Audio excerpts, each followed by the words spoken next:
service chiefs, the director CID is now going to take his seat. And Your Excellency, I remember your words. You gave me 5 priorities in that discussion, which I want to quickly recall. The first one, you guided us, said, go and focus on the mindset change. Try to build a critical mass in CID that understands the country's direction, and then we can be able to have transformation.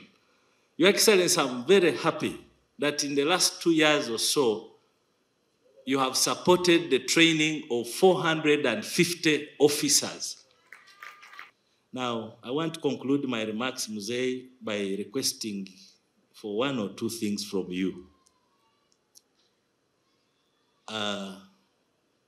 We have been trying to improve on the process of getting this crime data in time and utilize it to guide decision making. So we want to request you to support us to put up a crime data analysis center, because CID, as you know, is the one which produces the annual crime report. We are the ones who are supposed to provide all of you quick and timely information on crime. I have the land, Mzee, as the Honorable Minister asserted me. So I would really want you to help me on that. You come in and we see how we can quickly do this. And now the last request, Mzee, I have land here. This place, we have been here since 1930s. We used to have a training school here. I say used because the structures now are all gone. So Mzee, that's the last area I would request you, because now that we have trained generally, we realize we need now to start specialized courses. You are in homicide detectives, come here, we teach you as you work, so that in the process, Mzee, we can be able to have better quality. Those are my 2 requests. The ODPP and CID have a special duty in this country to protect society from criminal activities. The standard of service expected of us is really high, and which consequently places on us the duty to take reasonable steps to ensure that our services are actually effective, they are fair, they are transparent, and that we are also skilled and up to date in addressing emerging challenges in the crimes in Uganda. Most of the time when we actually do our work, police and DPP, when we do our work during elections and we prosecute, we arrest people who commit crimes and prosecute them, Your Excellency, it is always downplayed and they say that we are doing politics. Your Excellency, we don't involve ourselves in politics. We do not. We do not look at colors. And we just look at who has committed a crime, and we shall arrest you and have you prosecuted with evidence. The theme for this meeting, Your Excellency, this time is contribution of ODPP and CID in the socio-economic transformation of Uganda, and which we are very eager to listen from you this morning. The theme for that reason seeks to explore how the ODPP and CID can effectively and efficiently work together to foster socio-economic transformation in Uganda by agreeing on how best we can actually jointly promote the rule of law and create a safe environment for implementation of the different government programs, investment and wealth creation. This in line with your cherished vision of turning Uganda into a middle-income status, Your Excellency. I wish to report that crime in the country is on the downward trend, as indicated in the annual crime report of 2023, Your Excellency, and we anticipate this trend to continue going downwards. Your Excellency, allow me to inform you that you gave us a task of establishing ourselves at the sub-county levels, to establish police stations at the sub-county. And I would like to report, Your Excellency, that we are already in the areas of Greater Masaka, the Albertine, West Nile, Kampala Metropolitan, the Sebei region, Savannah, Ankole, Chigezi, Rwenzori, Karamoja, Busoga, and Bugisu. These are the police regions, and Your Excellency, we are continuing, and I would like to assure you, Your Excellency, we are going to achieve this task that you gave us. I bleed when I see police officers who are working at Ginger Road sleeping in Mukono. And they must come to work on time and then go back on their meager salaries. There is need for housing, the police, the prison, and the Directorate of Immigration. You know, Your Excellency, remember I had a quarrel with these gentlemen of the Law Council when they were saying we should examine the people before they go to LDC. My question was, you don't teach cyber crime, cyber law. You don't teach forensic law. You don't teach sports law. You don't teach maritime law. You don't teach. Do you need these judges and these lawyers? When you put a pre-entry, those who didn't study these things and did them abroad are at a disadvantage. And yet we need these people. Similarly, the CID ought to be educated in these disciplines. We need CID officers who are conversant with cybercrime, who are conversant and competent with maritime law, with the oil and gas, with the etc. So, Your Excellency, there is need for adequate training for CID officers, reshaping and adequate training for CID officers. We have this problem of the existential threat to national integrity and development, corruption. I find it a bit difficult that it's only you blowing the clarion call to fight corruption when the rest of us in leadership are a bit silent. I think I call my colleague leaders, political leaders, to stand up and we support the president in fighting against corruption. Let's talk. We will not change the much, but let's also talk. And as for you, the CID officers and prosecutors, as you know, I have led both groups and I know what happens down there. I'm not here to spoil the wedding.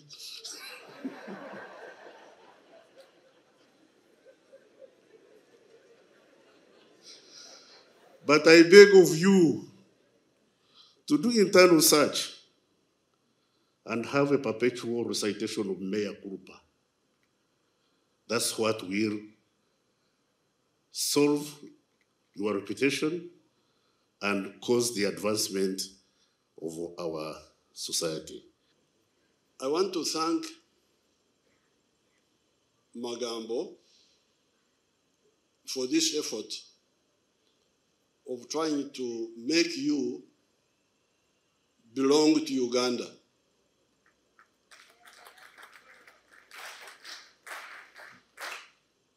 So, when you call yourself a public servant,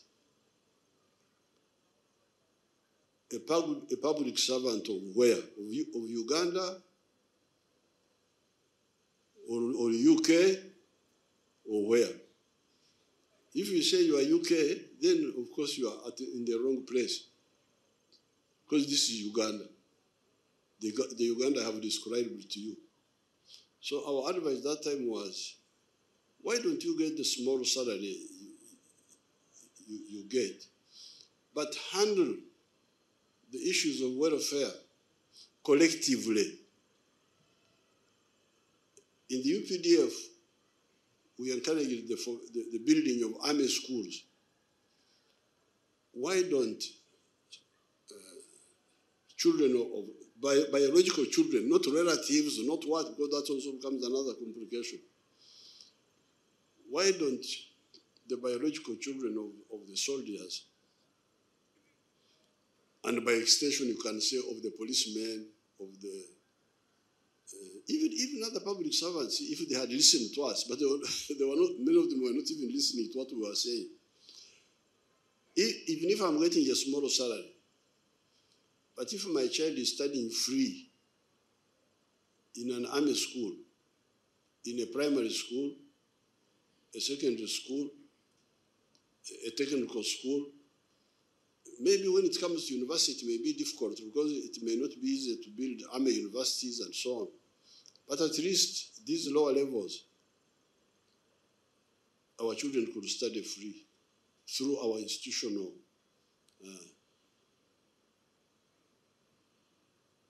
institutional facilities. You address the issue of education of your children. Health can be addressed collectively by having army health centers all over the place. Housing, what General Tafuri is talking about.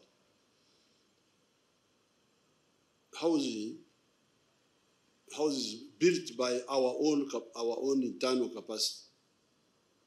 The UPDF brigade, engineering brigade, is doing a wonderful job. They are building so many facilities and doing it cheaper, because when you use private people, the private man, many of them don't have their own money. They go to a bank, a commercial bank, moreover, and borrow money at 18% to build, if you hire them. Then, so if you are going to build a facility for 100 million, it is now going to be 118 million. 18% for the bank. Nothing to do with the houses. You are making money for the banks. Then the company want a profit. They want a profit of 20%. So you add another 20 million on the 118, so it is now 138 million. Then, because they are a private company, they pay tax, VAT, 18%. So now you have added another 18 million on the 138. It is now 156 million. Now, many of them don't have their own transport. They hire vehicles of other people to transport the materials. So, a building a facility that would have cost 100 million has now gone to 180 million or something like that. So I told the soldiers, why would you allow this to happen? Why don't you and you have got these engineers of the young people finishing Makerere who want to join the army, the police, civil engineers who can come and they are paid and they build. You give them equipment and they build facilities for you at price of the materials, because they are already being paid by the army, they don't charge anything. So the only cost you have are the materials to use. We have been talking about this, but I don't know, I have not had time to discuss it with you in detail, but I really think this is the correct way to go. Trying to use private, the business people come, they want to do this for that's a trap. it will be very expensive. The APDF is doing very well now.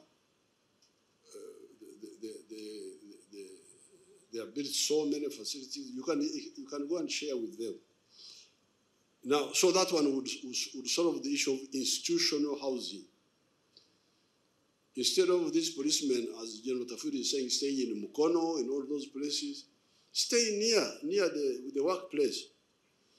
And you walk on foot from your house to the workplace. This is what we recommended long ago. It's not a new recommendation. But people don't listen most of the time. They have their own solutions. Now, that is on the side of the welfare. So now, when it comes to remuneration, like recently, when some few years ago, when I insisted to you people, you are all wonderful people, learned and so on, very clever people. Even the way you dress, we can see that you are very learned. But in order to maintain a road, we need an engineer. So if we don't have enough money to pay all of you well, why don't we start with this engineer so that he can maintain the roads for us? And then the matoke can come from the village, and then we create more matoke, and then we earn more.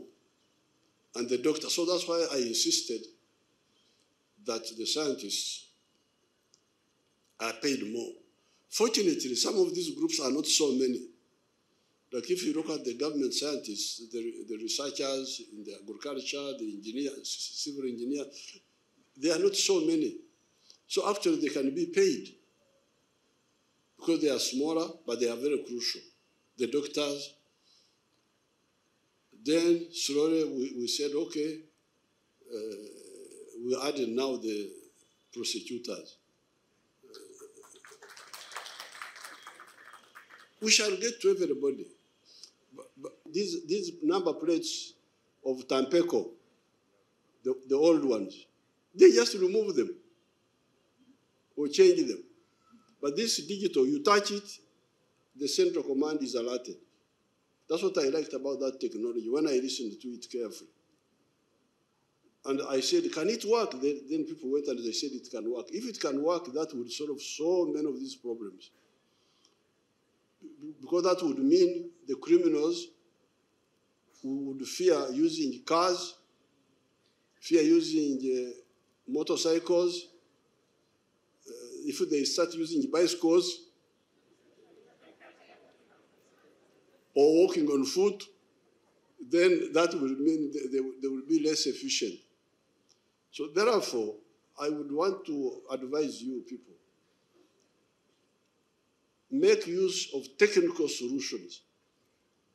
Discuss them thoroughly. Don't bring business groups. People are lobbying for businesses. Then you become their agent. You, instead of being a police officer, you are now an agent of business people.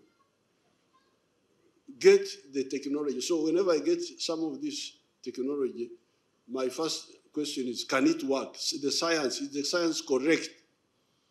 If the science is correct, then we move. So therefore,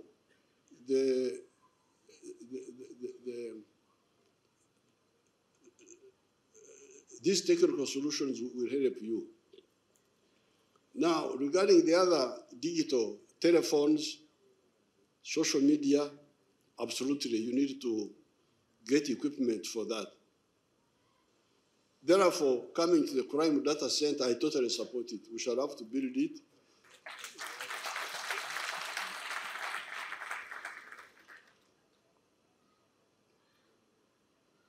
And the forensic center, I don't know what happened. There was talk about it.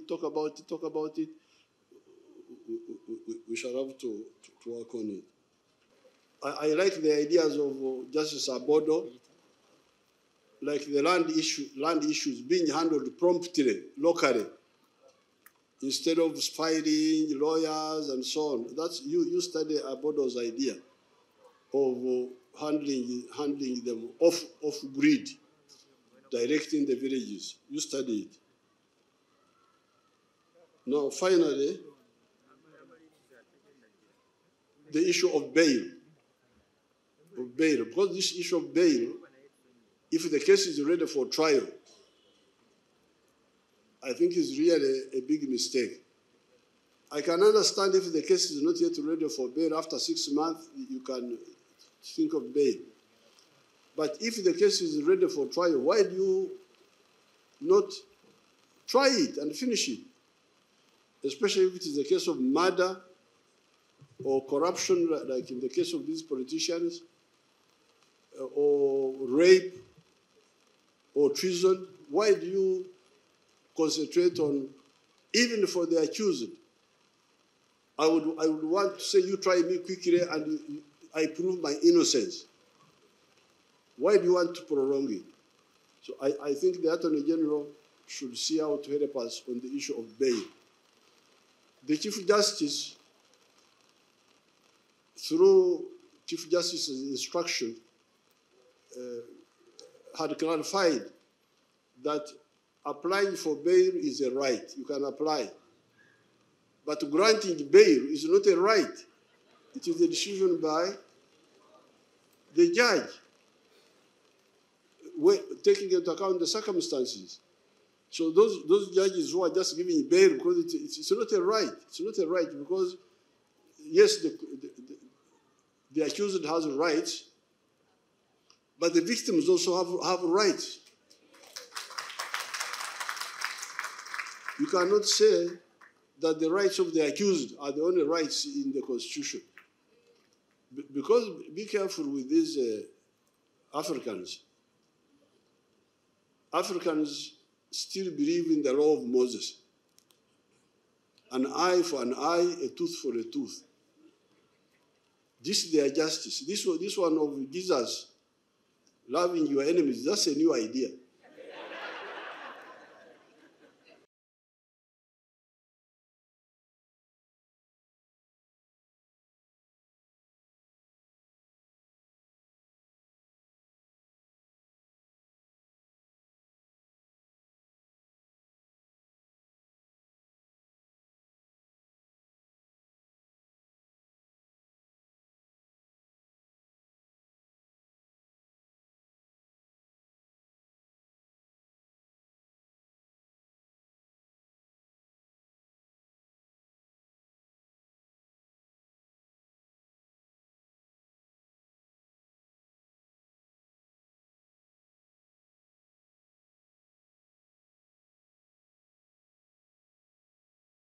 We commenced our discussions yesterday, Your Excellency, and I'm confident that these discussions are going to be. We have realized that once you want a land matter to die, you actually take it to court. Because once it comes to court, role in the execution of investigation and prosecution mandates, Your Excellency, and making sure that we actually prosecute people and tax at least. At least you can now, Your Excellency, you can say what under the Attorney General, their salaries are. You know, the other half is also coming. Your Excellency, that money acts, every time they see me and they see a blue letter, they think it is you inviting us. We are going to give you, because now we have at least our 4 acres, and they will tell you also benefit us as prosecutors. A case, Your Excellency, is won or lost. There's also need for witness protection law, Your Excellency, and facilitation of witness, because, Your Excellency, we are not here alone. There could be some criminals here and Your Excellency, I take this honor now to invite of international organizations, members of top management, the Fourth Estate, distinguished, who is the Chief State Attorney and PRO of the office as the MC, along with Jackie. General Sector, with your permission,